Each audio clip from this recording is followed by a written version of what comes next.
Hello guys, my back to নিয়ে চলেন। আবারও আমি যাচ্ছি ফুটবল খেলতে। আজকে হচ্ছে রোজার ৪র্থ নম্বর দিন। আমিও আজকে রোজা করছি, নামাজ পড়ে এখন চলে আসলাম। এখন যাচ্ছি ফুটবল খেলতে। আপনারা সবাই দেখুন পুরো ব্লগটা। একটা ভুঁইয়ের আল দিয়ে হেঁটে হেঁটে চলে যাচ্ছি।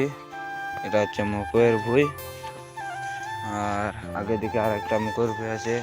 এদিকে আছে ঈদগা, প্রথমে আছে লেবুর ভুঁই। এখন চলে যাচ্ছে হেঁটে হেঁটে এই আলটা দিয়ে, আর একটু আছে ওখানে পৌঁছে যাব।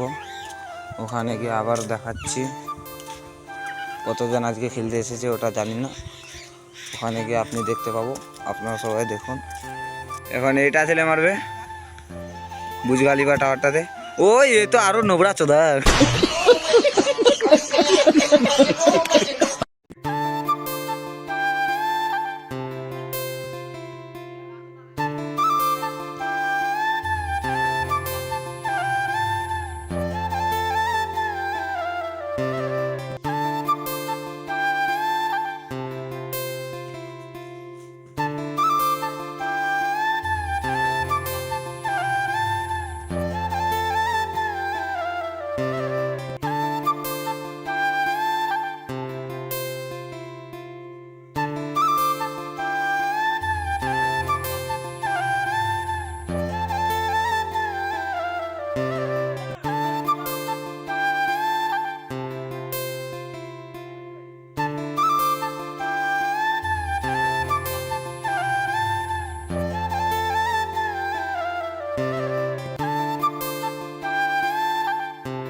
এখান থেকে ব্লগটা শেষ। ব্লগটা যদি ভালো লাগে লাইক, শেয়ার, কমেন্ট, ফলো করে দেবেন।